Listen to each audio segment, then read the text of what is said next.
Welcome to Death and Aliens, an in-depth look at horror and sci-fi TV from two friends who vaguely know what they're doing. I'm MK.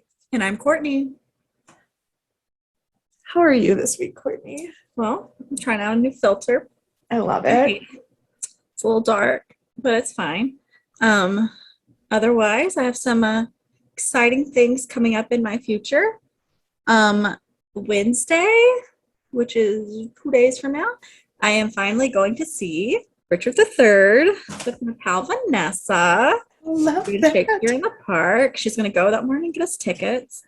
And Friday, so I wish that I would have known or thought about this before like the second, but Friday we have a fundraiser for the nonprofit I'm working with.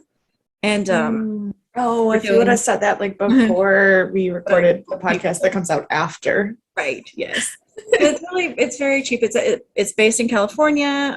We're partnering with Stage Door. I'll tell you, and then people can like look it up later if they want. And Stage Door, and we're gonna basically showcase a lot of original talent in California. I love that. And so it's super fun. We are gonna be streaming it as well. So if you like, for you are the only one who's gonna hear this before it happens. So Friday night at 10 o'clock if you're free, because it's 8 p.m. Can people watch it, like download it after?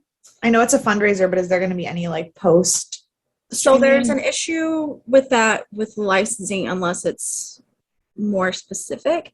Oh, okay. We're doing it currently. It's just going to be a live stream, I think. That's fair. So if you're free Friday at 10 p.m., it is $10 to watch. And I'm excited. I'm going to be watching it. I'm going to go home and take a nap after work because I've worked Saturday morning and live in California. But I'm so excited. So I'm so excited about all the theater haps this week. And that is lovely. How are you? I am so good. Yeah. I truthfully, I just genuinely don't know when I've ever been this happy. Good. Friday night, I hung out with my girls, my aunt and my best friend who are part of my middle school teaching team. We were sans one member of our teaching team, but for a very good reason. That will be discussed at a much later date. But we drank and played Cards Against Humanity, and it was so much fun. And then Saturday, I went and hung out with Monica, and she dyed my hair and did my makeup. And I looked so good, and everyone kept saying that I looked like Poison Ivy. And so now Monica and I are planning. We already talked to her friend who does all those professional shoots that she always posts up online. And we're doing a Poison Ivy and Catwoman photo shoot. I love that. I'm so excited. Oh my goodness. I can't wait. It's going to be amazing. Oh, that's so exciting. Your hair does look good, and it did look good in the pictures you sent also on Saturday. And then after, the reason she did my hair and makeup was because I went to the Buffalo Philharmonic Orchestra is obviously an orchestra, but they're pretty good. To be fair, they've won quite a few Grammys for orchestral performances. They're pretty good. Love that. And they do these things every year where they do films where they play the movie, and then all of the score is actually done live by the orchestra and chorus on stage. And they did the third Harry Potter movie. And so me and Jill and my friend Amy and her husband Dan went, and it was so much fun. They were so good that there were times where I forgot that there was live music and people would start clapping and I was confused. And then about halfway through the movie, it got weird and people started Rocky Horroring it, where they were clapping at times that were not appropriate and answering questions in the movie. And I was where do you think you are? This is still an orchestra concert. I get it. We're outside and it's a movie, but it's not. Right. But that's because I was feeling really what's the word? Pretentious. Yeah, I felt super pretentious. I don't know what word I was expecting, but that wasn't it. But yeah, so it's just been having Summer. I have no money to have summer, but like I'm still trying to have summer. It's money. I don't have money either. But like you work a job where you like still work all year long and like summer is just a season. Yeah. I'm a teacher and so like summer is the only time I'm allowed to have a life. So Right. I'm like every day I'm like I got plans with this person and I'm going to this place and I'm doing this concert and I'm doing this thing and then I'm like, "Oh right, I have no fucking money." Yes. Same. And I do work 2 jobs. You are correct. And still not having a lot of money. I told my friend Noelle, I was like, I'm gonna quit my second job, and she was like, "You're gonna really have to change your spending habits if you do that." I was like, "Yeah, you're right." Speaking of things that we have, which is not money, we have a deep well of spiritual growth that we have accomplished by doing this podcast. So please tell me how we can be spiritual today. I'm so glad you asked, because today, for you and for all of you out there, I feel attacked every time you read one of these cards. nice. This was not attacking. Don't worry. Oh, okay. It's okay. Manifest the fuck out of your dreams. Guess what, guys? It fucking works. It does. It does. Manifest. It's good. I love it. That's it. That's all. I'm giddy. I'm just like giddy, guys. You guys have never seen Happy Me, like in general, ever. Good on ya. And I'm so happy. Like, I don't. Unfortunately, that's about to end because this episode fucking blows. Oh. Okay.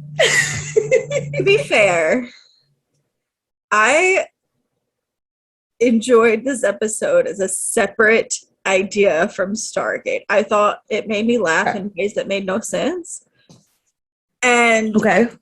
It was just kind of out of the box. And I have a lot of like comments of like, what on earth? Why is this happening?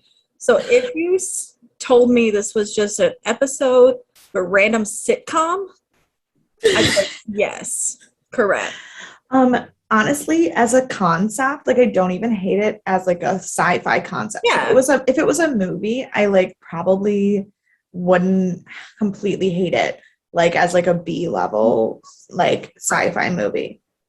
But it being this close to the end of the season, after the episode we had last week, this is straight up garbage. And it didn't feel like Stargate. Like no, like doesn't feel like the show. Other than the characters having the personalities that we know the characters have. Right. No, it was nothing. It was.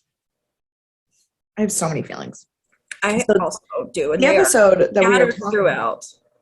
The episode that we are talking about is Stargate Season 1, Episode 18. I mean, we have 3 left in case everyone's lost count. 4. They're expecting us. 3 after this. Yeah. After this one, they're expecting us to be ready for the Season 1 finale in 2 episodes. Just putting that out there. Yeah. It's called Tin Man. Yeah. It's rated 7.6 stars. Really? That's higher than some of the other ones. That's so much higher than it should have. Ugh. Please do not stab yourself in the eye. I can't. My eyelashes will block the pen from reaching my eyes. Oh, good. Yeah. Excellent. It came out on February 13th, 1998. Could you imagine? It's Valentine's Day weekend. You and your nerdy boyfriend are so ready for your favorite sci-fi show for Valentine's Day weekend before you go and play Dungeons and Dragons or whatever the fuck nerds do for Valentine's Day. I'll let you know next Valentine's Day. So to be fair, it's Galentine's Day. And so all of the girls, nerdy or not, are probably not watching Stargate tonight. They might be watching it later in the week, but they've probably gone out to get drinks and hang out with the girls' night. Yeah. Okay. So, to be fair. Does not excuse the episode. Absolutely not. No. Absolutely not. the number one song was still Together Again by Janet Jackson. And the number one movie was still Titanic. Imagine that. Shocking. Shocking. Also, absolutely nothing happened this day.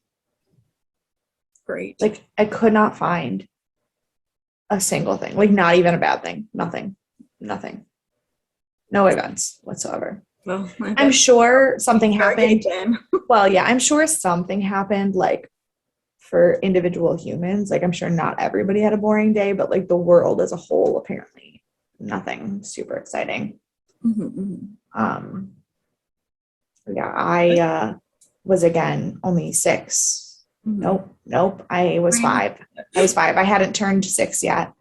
February. And my brother was only a month and a half old, which means I have zero recollection of that day. So I can't give you anything in my life to make up for the fact that nothing happened on the world scale either. My mom was recovering from brain surgery. So well, I'm glad she recovered. She did. Because she had her surgery my birthday of the year before. Because my first year of school. That wasn't preschool. Actually, I think I do have a very weird story for this day, because if I was 5, that means I was in kindergarten, which does make sense because I was in kindergarten when my brother was born. So I was in kindergarten, and I had a boyfriend in kindergarten. His name was Nick. He was the coolest kid in class, and everybody liked him, but he liked me.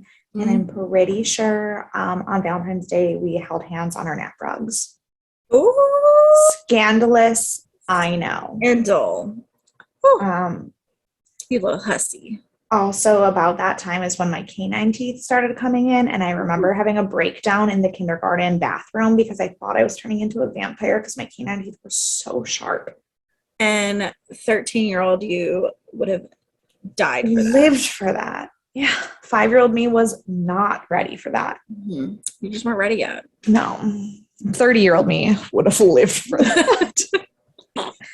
Anyway. I'm not even that into vampires, but if I became a vampire, I'd probably be all right with it. I mean, like, if I lose like 35 more pounds and then become a vampire, that'd be great, because then I'd be like the best age and the best shape of my life. But like, I don't want to become a vampire when I'm still a little flabbier than I'd like to be. I don't even care. You probably hurt less as a vampire. Fair. You don't have to deal with the sun. We know how I feel about that. Fair. So it's just nightlife all the time, and I could do whatever I want. I would miss food. I know it's debated whether they eat or not. Yeah. So maybe I'd be one that could eat. That'd be cool. The episode was directed by Jim Kaufman. This is his only episode of the show. And to be honest, absolutely nothing on his IMDb was even remotely familiar, except for that he directed one episode of the new Addams Family TV show, which wasn't even that good. It like came out about the same time as the Addams Family movies in the 90s, but like it didn't have the same I think there's another new one. Oh, yeah. But not that one. I mean the one that was called The New Addams Family. Oh, yeah. Yes, I follow. Yeah. So that's it. He has only 33 credits on IMDb. It was written by Jeff King, who is returning. He did not write the best episodes so far. The first one that he wrote was, in fact, Cold Lazarus, the one with Jack's son ghost alien thing. Also not the best episode. I did enjoy that episode, but I felt like it was out of place. Yeah. The guest star for this episode who played Harlan was Jay Brazo. He is known for the Watchmen movie. He was also in the movie Horns with Daniel Radcliffe, which was a great movie until the last 5 minutes. Horns? I haven't seen that. I haven't even heard of it. It was a great movie until the last 5 minutes, when they completely changed genres of the movie in the last 5 minutes of the movie, and I hated it. Your microphone just fell, and now I cannot hear you. I'm so sorry. Everything's fine. I had to plug in my computer because it was dying, and then I knocked my microphone over, and everything's fine. Struggling. That's the one. He's in my spare time. Yes, Horns, yes. He's done a ton of Hallmark movies, like an absolute boatload. But the things that I want to talk about really are the fact that has not yet, but will be in an upcoming episode of Bates Motel. Oh, okay. Yes. He is in only one episode, so I don't know what that means for his character, but probably that it's not super important. Or he dies immediately.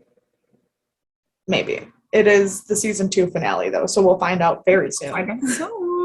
But he also was in a very important episode of Dead Like Me. Oh my goodness. Where he played the vet that said stupid shit to Dolores when her cat was dying. Yes. Everything adds up. Yes. So, I cannot wait to see what role he plays because so far this role is similar to that role. Right. And but so like that character wouldn't fit on Bates. But like when I figured out who he was, didn't fit in Stargate. Well, there's that. There's that. But this character was so similar to the vet character that I was like, he's gonna be in Bates? Yeah. What?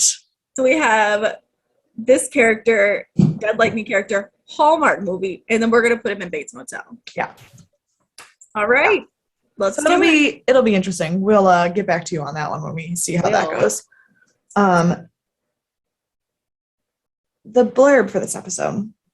A strange man. Yes. Understatement of the century, really.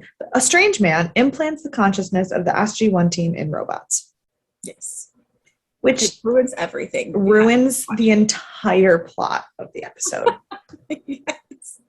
Which it really shouldn't, to be honest. But they get to the robot part so late in the episode that it does in fact ruin the plot of the entire episode. And it was meant to, it looks like it was meant to be a build-up. Right. But like, if you already know what happens, there's no build-up. Right, but also, was there really a build-up anyway?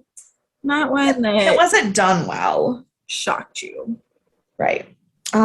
So we start off. Also, my notes for this episode are garbage. Because I didn't feel like there was a lot to talk about. Fair. So I'm just warning you guys. We start off with a gate in this weird warehouse. And then the team comes through and they figure out that this planet that they're on has more advanced tech than Earth, but like it doesn't feel new. Like everything feels like it's kind of falling apart and nobody's been there for a long time, but the tech itself is pretty advanced. So they're a little confused. And they ask Teal'c if he's ever seen anything like it before. And he's like, no, sir. So they know it has nothing to do with the Goa'uld. Right. Then they find a computer. And as soon as they find this computer, something zaps them and they all like disappear and pass out. And then we have the credits. The graphics on the zap were so 90s. It was painful. Yes. Yes.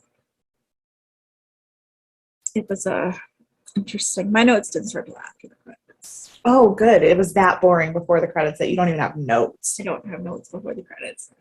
I was just like, okay, we're in it. So they wake up and they're wearing these like weird outfits and they're laying in these creepy coffin beds. And this fucking weird ass dude walks in and says hi to them in a foreign language. He's like all over the place. He's like, and he like says hello like this. Yes. He's got so much energy and he's so strange. So strange. And Jack is like, why did you attack us? And he was like, oh, I see how it could like come off like I did that. But like from your point of view, I attacked you, but from my point of view, I didn't. But like, yeah, sorry, I did that. Right. The fuck? What a wild start to an episode. He was like, oh, I guess I see how it looks like I attacked you. Definitely an attack. And so they're like, can we possibly, I don't know, like have our clothes and our weapons back? And he's like, your clothes? No, sir. They are gone. Your weapons? Sure. Right. The fuck? You cannot have the cloth on your body, but you can absolutely have weapons that can kill people. No problem. Sure. The logic. I'm telling you. So then they're walking around this planet warehouse base thing, and he's just like explaining to them like what has been going on in his life. And he's like, I'm the only surviving person on this planet. Like, and then he like comes off like a fucking creep because he keeps talking about how Sam is a female. Yeah. And I'm like, this Like dude he's is, never seen a woman before. That's what it's like. I don't think he ever has. He might not have. At least not in like, what, 8,000 years? Yeah. Like it came off less creepy and more like weird and like foreign to him. It'd be like if we saw an alien and we're like, you're not like us because you're an alien. Right. I felt like it was so fucking creepy. Fair. We find out his name is Harlan, and he tells them about this planet and like how long it's been that he's been alone and everyone else has been dead. And like Jack is suddenly really fucking good at math in his head. Yeah. And also, this is why he's insane, because he's been alone for so long. Right. Jack's like, that's 11,000 years. And Sam's like, how did you know that? He's like, I don't know. And Harlan's like, see, look it, so much better. What? I know. If I hadn't read the blurb, I would be like, what the fuck is happening? Literally, my next line says, I feel like I'm in a fever dream. Like, it's like, I have no idea what's going on. Right, because you don't read the paragraph before you watch it. Right. I couldn't imagine not having any idea. Like, watching this, obviously, I can't imagine what did I think the first time I watched this episode when I was a child? Truly, because there were no blurbs. You just turned on the TV and it was there. And also, I was a child. Right. The logic, the absolute. We did, to be fair, have a lot of children's shows that felt like fever dreams. So maybe this was just like another. Maybe it was just like, oh, like it's Gullah Gullah Island Part 2. Like, right. Like, of course, this is a weird thing happening because there's weird things everywhere. Right. So. So they're like, what the fuck did you do? And he's like, I just made you better. And Jack was like, but like how? And he's like, better. Just better. And Jack's like, cool, I'm getting the fuck out of here. Let's go. And he's like, don't worry, you'll be back. Yeah.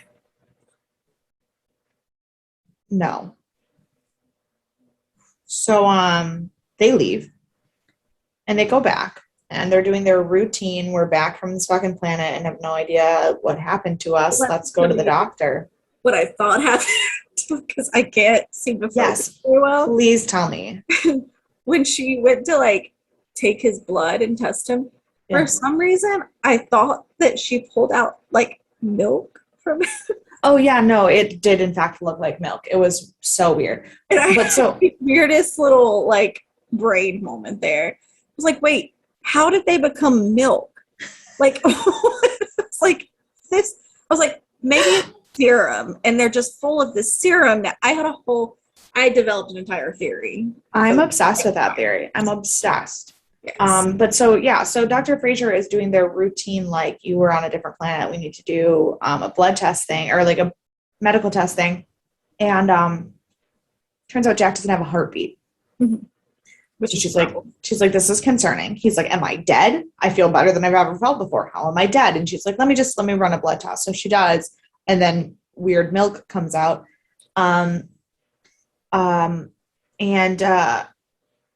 Teal'c realizes that he can't feel the Goa'uld in his stomach anymore. He's like, I don't have a Goa'uld.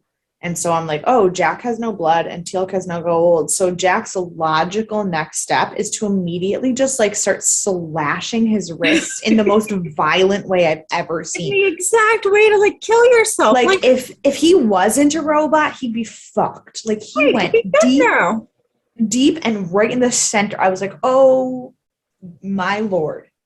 And they showed it like really intensely. Yeah, they did. I have a lot of. There was if this episode of the show aired on TV, like, or on Netflix or something, there'd be a fucking trigger warning. There absolutely would now. Like, it was wild. But then of course, as he's like viscerally killing himself, nothing happens except for more weird milk fluid.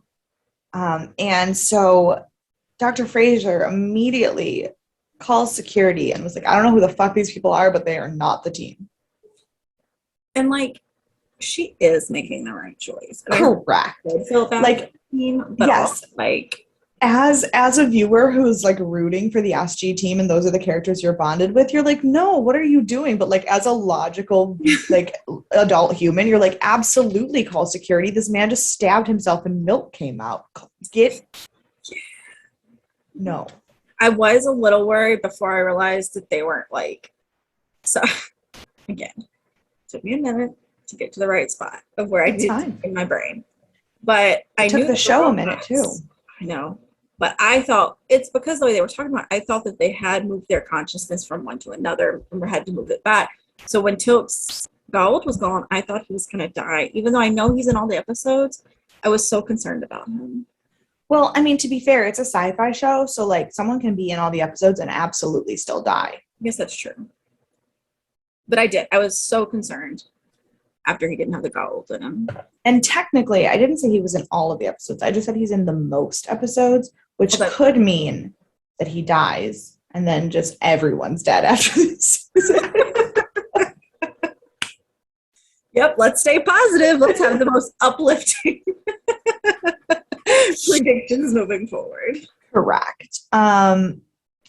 So General Hammond comes in with the security to get rid of these imposters, and Jack is like, I'm not an imposter, and he starts like naming all of this like personal information about General Hammond that no one else could know. But to be fair, the information that he says is that General Hammond's wife died of cancer 4 years ago and that his granddaughters are named Tessa and Kylie.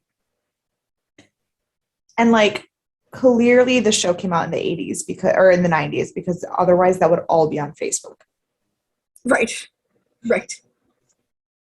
And like, don't tell me he wouldn't. General Hammond absolutely would be the person who has pictures of his grandkids as all of his pictures on Facebook. Yes, 1,000%. His work would be so private, but his like private life would be everywhere. Correct. But I do feel bad for him because he's always having to make like the hardest decisions. He's like, you're my team and I care about you and I know you're saying the right things, but I also know that I have to put you away until we figure out what's going on. So they lock him up, and General Hammond is like, I do absolutely believe that is Jack, because no one else would know that. Which is fair, because even if all that stuff was on Facebook, the people who work under him aren't going to be the people he's friends with on Facebook. Like, you know what I mean? Yeah. Like, my boss, I love her. I would consider her a friend in real life. We are not friends on Facebook. I literally just saw my boss on Facebook today, like while I was like scrolling through stuff, and I was like, I'm not going to add her. Well, like my boss made my boss is the principal of the school, but she used to be a teacher there. And when she moved up from teacher to principal, she realized she like had to like put a line, so she won't add any of the teachers on Facebook. I'm sure like if I went and worked at a different school, she would immediately add me on Facebook. Yeah. But I totally get it. Like, and like I know shit about her kids because she tells me in real life, but like we are not friends outside of school, really, because you have to have some kind of boundary with the people that work for you. Right. So he's like, no, this definitely is really Jack. And Dr. Fraser's like, I don't think so. Get rid of him. Basically, she says it nicer in a not like yelling at her superior way, but like she's like, your judgment's clouded. They're not human beings. And again, to be fair, is she correct? Yes. But also no, because sci-fi. No. So Sam figures out that they must have transferred consciousness, because that's clearly the logical response, right? And then Jack flips out because he knows that the military isn't going to like be cool. And they have this whole like conversation about their rights. And he's like, what rights? We're not fucking human beings. And I was like,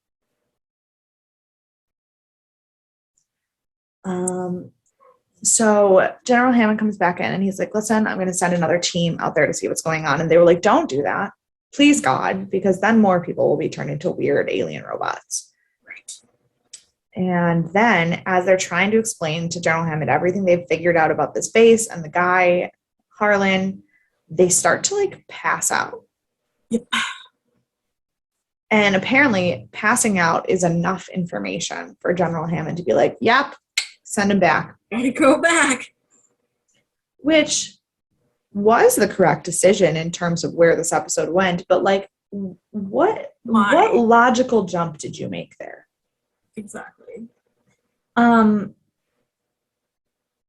So it turns out that the radiation on PX 989 is the power source for the robot bodies. When they get back to 989 and Harlan is just giggling, I lost my mind. I laughed for like 1 minute. I could not stop laughing at that part. I was like, what is happening? Right. What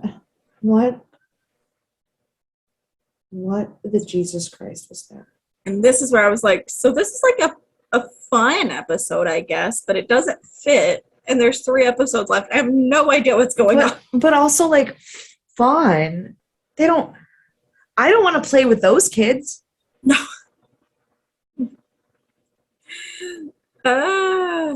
No. So like they're like, dude, what the fuck? Put us back in our bodies. And he's like, sorry, I can't. Like your bodies are gone. And he's just like hella chill about it. He's like, yeah, too late. Sucks to suck. Mm-hmm. And then he's like, but like you're tired. You need to recharge. Take a nap in these weird charging pods. And then something comes over the intercom saying that like the planet is like falling apart. And he's like, see, you hear that? That's why I made you. I need help. He literally made little robot slaves to help him put his planet back together. Yeah. And like the ethics of it all. Yeah. It's not great. I understand where he's coming from. He's been alone for ages. He does need help to stay alive. But like he's been alive for 11,000 years. Just die already. Yes. Or like maybe ask someone if they're okay with you using their consciousness. Like Correct. But also, if I was alone for that many years, I would have just killed myself already. Oh my gosh, we had a pandemic and I didn't go to work for like 365 days and I am on Prozac now. Like it was that was 1 year. I lost it. So I moved to a different country because of the pandemic. Yeah. And I worked the whole time. So I absolutely would not have survived 11,000 years alone. No. So everybody's like freaking out. They're having conversations. Jack goes to talk to Harlan because he's angry about being a robot. Jack is angry. This whole episode, all I can say about Jack is angry. Yes. But the problem is, I also would be angry because Daniel and Sam are so philosophical and they're just like, imagine this. And they're like talking about all the cool things about being robots and like all the things that they're going to experience about like how this technology could work. And I was like, literally someone took your consciousness and shoved it in a robot and got rid of your body and you don't care because of the science? Right. But like if anyone was going to feel that way, it would be Daniel and Sam. Okay.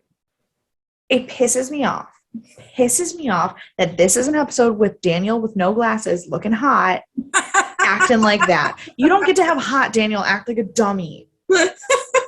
You're only supposed to be hot when you're not stupid. Fair. Oh, I love it. Clearly I have feelings about when Daniel doesn't wear his glasses. It's fine. If that wasn't already clear, yes. Do I ever do a podcast episode where I don't just rant about attractive men? Yeah. Not one. I'm so sorry. We should tally it up and see which man you talk about the most. For each show. For each, like, because I was 1,000% Mason for Dead Like Me. Oh yeah, and like I was gonna say, no question, Alex Romero for absolutely Bates Motel, no question.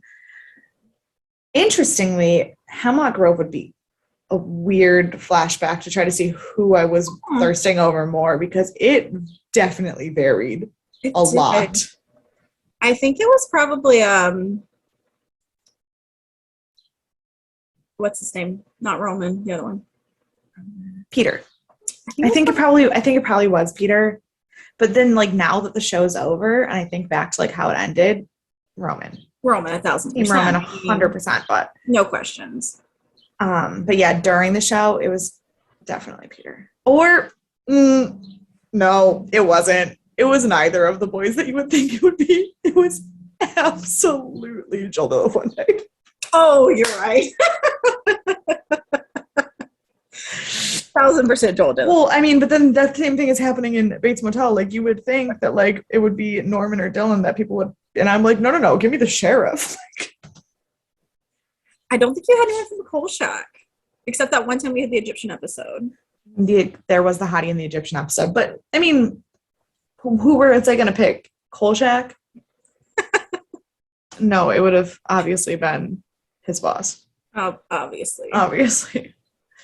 Anyway, not going on a tangent about attractive men, because I don't need them in my life. Actually, we're going to talk about a different attractive man, Teal'c. So Teal'c is not handling this very well at all. And it seems like it's an emotional thing. Yes, that's what I thought at first. But then, fun fact, it's not. And he just like has a full-on seizure. Literally, my notes are like, so this is a fun episode, but there's no correlation to what's happening. And then my next line's just Teal'c's dead. Like, it was just one extreme to the other. I was like, right. Okay. I don't know. So Daniel and Sam go to find everyone else because they've been now left alone. And all of a sudden, everything starts absolutely breaking down. There's all these warning symbols. And Harlan's like, by the way, we're all going to die. And they're like, where's Teal'c? And he's like, doesn't matter. He's different. Right. And they go, okay, let's fix. I'm sorry. Okay? Oh, no, that look was my face was directed toward the fact that none of them reacted to Harlan being like, yeah, no, Teal'c's different. Fuck him. I think you cut out for a second on mine. Oh. Yeah, no, I'm just baffled. Absolutely baffled by the three smartest people we know, just not even like relating to the like borderline racist shit that just like came out of this guy's mouth. Like, because Teal'c, obviously he's not human, but he is human. But it's weird because the Jaffa's weird. But like also he's a person of color. Right. And this guy just keeps being like, fuck that guy, he's different. And you're a woman. And we just listen to him, this like racist, misogynistic robot dude who's been alive for 11,000 years. Creepily giggling at everything that like is the wrong time to giggle at stuff. Fuck it all. This is who Jigsaw should have played. Yes. But that guy was an asshole too. You're not wrong. You're not wrong. So then they go to fix this thing, and this old ass motherfucker is sitting on the computer, and he's like, here are all the things that are wrong. I'm gonna stay here on the computer. You guys all climb into the steam vents and fix it. Yeah. You're like, what? Yeah. About the time that they came back to the planet, I realized I couldn't stand this episode. Like, I was just waiting for it to be over because I hated everything about it. So they felt like it was a train wreck I couldn't look away from. So they do open the vents, and they are like, saved the day, everything's great. And then all of a sudden Teal'c, who is, fun fact, not dead, starts trying to kill Jack. And then Harlan just like evaporates Teal'c and was like, oh, sorry, he was malfunctioning. The fuck is happening? This is literally a fever dream. I literally put it this point. I was like, maybe it is a fever dream and we're gonna like all wake up at the end. One time when I was in high school, I had the flu really bad, and I was literally having an actual fever dream, and I thought the Kool-Aid man was talking to me from the ceiling of my like living room, and that makes more sense than this episode. I can't say I disagree.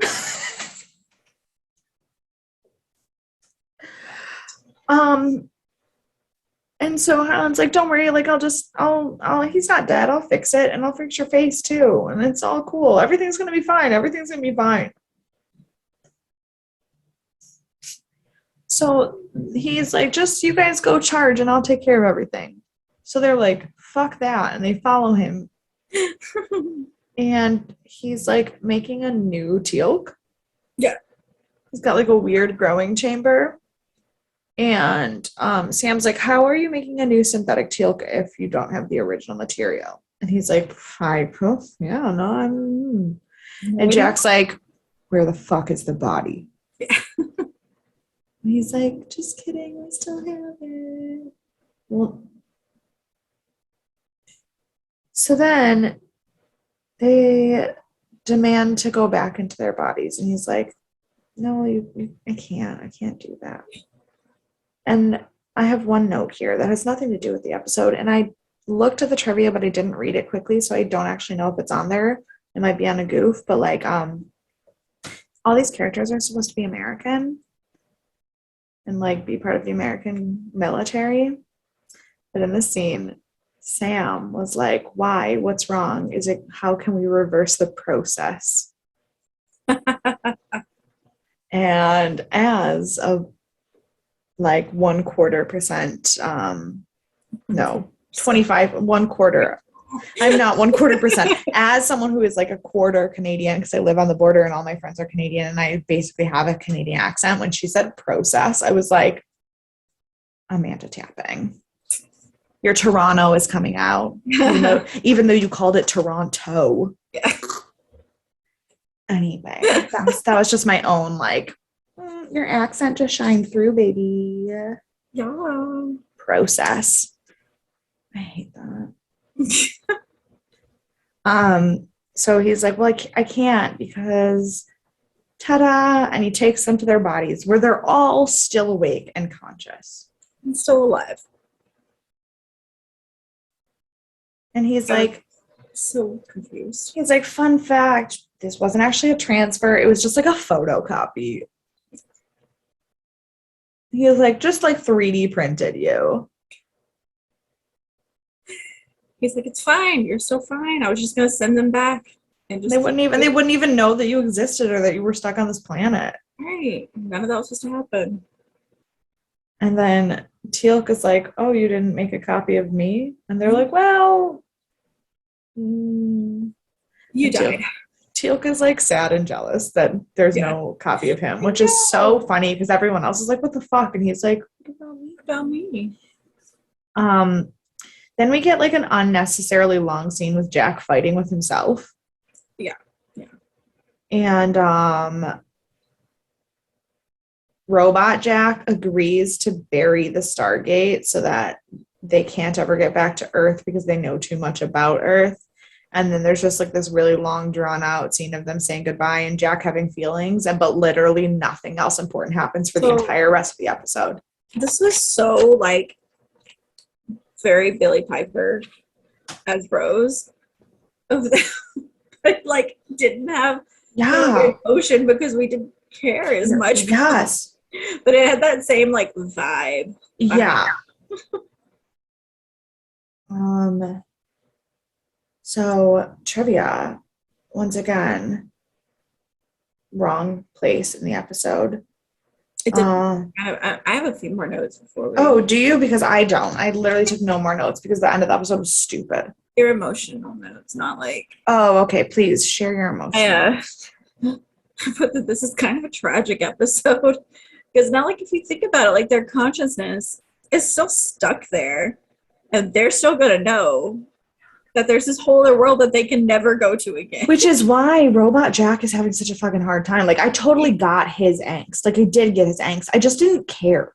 Yeah. But it's, like, really messing with my emotions in a weird way. Because also, like, I didn't care because there wasn't enough to care about. But I also was, like, uncomfortable for them. Yeah. I feel that. And then I also put, I'm always impressed when people play, like, twins or whatever. So, like. Oh, yeah. I always think that's very interesting because I just think about how hard that would be, like not having a bounce back. You have to like record both separately and whatnot. And yeah. So, and then I put just try a few hundred years, and I have no idea what that's in reference to. Oh, okay. I just re-looked at the trivia and none of it's useful. I lied. Oh, So I good. have no trivia. Yeah. Sorry, guys. This is a really short episode, and most of it was just me talking about my life because this episode of Stargate was by far the worst episode of the season. It has no connections. No. Nothing matters. No.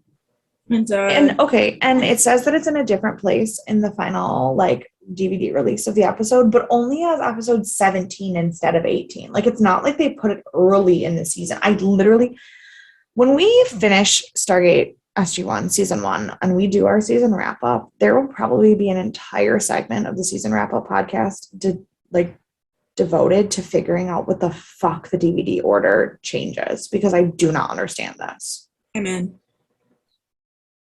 I can't wait to hear it because I mean it does like make sense if it's 17 in the last episode they're flipped. Mm-hmm. Because then maybe the last episode will have gone into something. Maybe, yeah. So the only like actual trivia is that in the subtitles on Netflix, most of the time when they said Harland, it just said the letter H. I noticed that. And what actually happened was that the script, because he's a robot, they didn't necessarily know if they were going to give him a name, and then they decided that they had to give him a name because otherwise it would give away that he was a robot too early. But the script got sent to copy typing for subtitling before they made that change. Gotcha. Because I did notice that, and it like you started, so it was H all the way through until they found out there was a copy of him, I think, is whenever it reverted back and started saying Hartman. Because I did make it like mentally when it was weird. It was weird. I don't know. That makes more sense because I was like, I don't know what they messed up here. But no idea. That was Sci-Fi Sunday. Nope. What a joke. Yeah. I would like to punch people in the face before. Oh, that's right. Sorry. I want to punch the director in the face. That's who I would like to punch in the face. Who would you like to punch? I would like to punch whoever killed Wallace and set this whole thing in motion. I think Wallace killed himself. Well, I would like to punch him in the face. I'm gonna punch Harlan for like his lack of consent in every single thing he did in this entire episode. I like it. Good choice. Who is your MVP? I picked Hammond. I know he was like the one I wanted to punch last time. Yeah. But even when I want to punch him, I still feel like he's probably doing the correct job. True. And I do feel like he's got like a harder task than everyone else. And there's a reason he is the general. Yeah. So. I would like to punch, or no, MVP. I just want to punch everyone. No, my MVP is going to be Jack for having the only logical reaction to this whole situation. Because the fact that Sam and Daniel didn't care that they had turned into robots was just like baffling to me. Yeah. I would ask you for predictions, but this episode literally doesn't have anything to do with anything. So what is there to predict? Literally wrote not a chance. There is nothing there. Yeah. So thanks for sitting through this Sci-Fi Sunday where I just made faces. I'm so sorry for the audio only viewers of this podcast because my facial expressions are really worth way more than any of the words I said. Because this episode of Stargate was my least favorite episode, maybe of the entire show.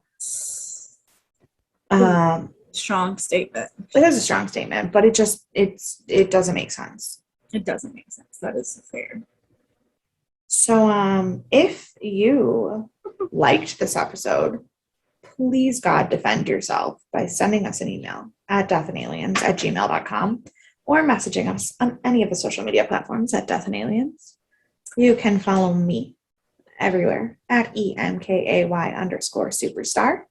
And you can follow me at CECloud13.